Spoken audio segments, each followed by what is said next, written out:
ప్రభుత్వానికి అనుకూలంగానే. అక్కడే చంద్రబాబు గారు కూడా కొంత ఇబ్బంది ఉంది, పర్లేదు మనం చేద్దాంలే. ఏదో ఆఫ్టర్ ఆల్ 4,000 కోట్లు ఖర్చు పెట్టలేరండి దానికి. ఆఫ్టర్ ఆల్ 4,000 కోట్లు ఎంత తగలేస్తున్నాం మనం ఇప్పుడు?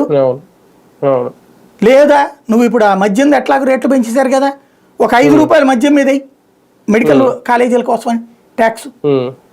ఆ తాగుబోతులకు వెళ్ళడానికన్నా ఒక హాస్పిటల్ దొరుకుతుంది. ప్రాక్టికల్ థింకింగ్ అండి ఇవన్నీ.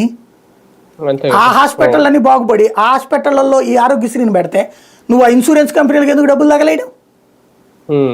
శుభ్రంగా ఇట్లా నడపచ్చు కదా. రియాలిటీ ఈయన అసలు ఏం పరిష్కారం చూపించారు? మద్యం విచ్చలవిడిగా జరుగుతోంది, రేట్లు ఏమైనా తగ్గించారా? అప్పుడు తగ్గిస్తామన్నారు, తగ్గించారా? ఏదన్నా 99 రూపాయల బాటిల్ ఒకటి తెచ్చారు. అదేం అంతకుముందు బాటిల్ 99కి తగ్గించడం కాదు, 99 రూపాయల బాటిల్ ఒకటి తెచ్చారు అంతే కదా. అది కూడా ఒక ఏది తక్కువ దొరుకుతాయి, మిగతా అన్ని పాత దాని మీద ఇంకో 10 రూపాయలు రేటు పెరిగింది కదా. ఇంకేంటి అక్కడ దోపిడీ తగ్గిందా పెరిగిందా? ఇదివరకు ఆ డబ్బులు ప్రభుత్వానికి వచ్చాయి 25,000 కోట్లు. ఇప్పుడు ప్రభుత్వానికి ఎంత వస్తున్నాయి? 6,000 కోట్లు 7,000 కోట్లు అంటే మ్యాక్సిమం 10,000 కోట్లు వస్తాయేమో. అప్పుడు ప్రయోజనం వచ్చిందా నష్టం వచ్చిందా?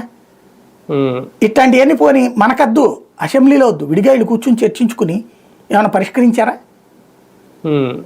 ఇంకప్పుడు నువ్వు కూటమి ధర్మము లేకపోతే ప్రజాధర్మం, నువ్వు ఫస్ట్ నీ కూటమి ధర్మంలో నువ్వు మీరందరూ స్నేహం